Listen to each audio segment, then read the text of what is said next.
gbogbo Yorùbá pátá lé lóko náà sọ pé èdè wa jọ wá lójú láparapọ̀ dá dúró Yorùbá nation mo stand. gbogbo Yorùbá pátá lé lóko náà sọ pé èdè wa jọ wá lójú láparapọ̀ dá dúró Yorùbá nation mo stand.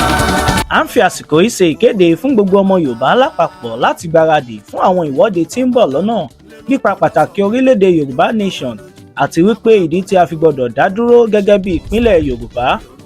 Ìwọ́de yìí náà ni a máa ṣe káàkiri gbogbo ilẹ̀ káàárọ̀ òjíire bí tí bàbá wa onímọ̀ ẹ̀rọ emeritus professor Adébánjí Akíntóyè yóò ṣe olùdarí rẹ̀. Ọdún 2025 yìí náà ni yóò bẹ̀rẹ̀, a sì máa kàn sí wa nípa oṣù àti gbogbo ohun tí a bá fẹ́ mọ̀. Olùkéde Ọláyọmí Kóìkí, agbẹnusọ fún olóyè Sunday Adéyẹmọ Ìgbòho.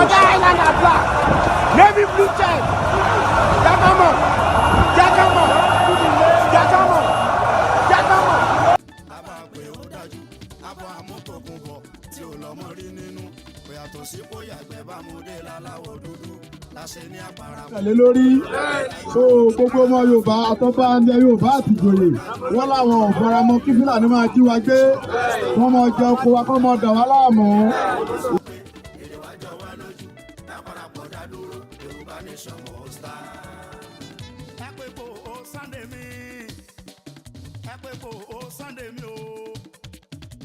Agbógun má ti di akọni nínú èèyàn o. Ẹgbẹ́ kò Sunday mi.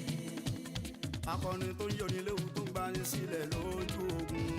Òun náà pè lálágbára. Mo mewé mo mebo mo lóògùn tó ń jẹ. Níwọ̀n bá ní o ṣe níwájú ìbò. Ẹgbẹ́ mi ó máa fẹ́. Ẹgbẹ́ mi ó máa fẹ́. Ẹgbẹ́ mi ó máa fẹ́. Àtìyá o.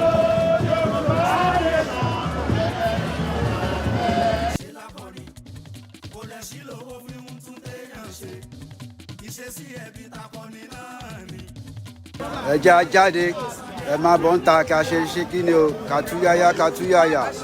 Let's come out and showcase ourselves.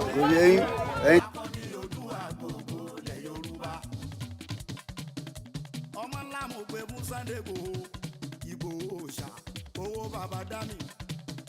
Bóyá tí mo bá ní Ìgbòho ṣá ẹ sọ pọ́kùnrin ogun ọmọ májàsọ́lá.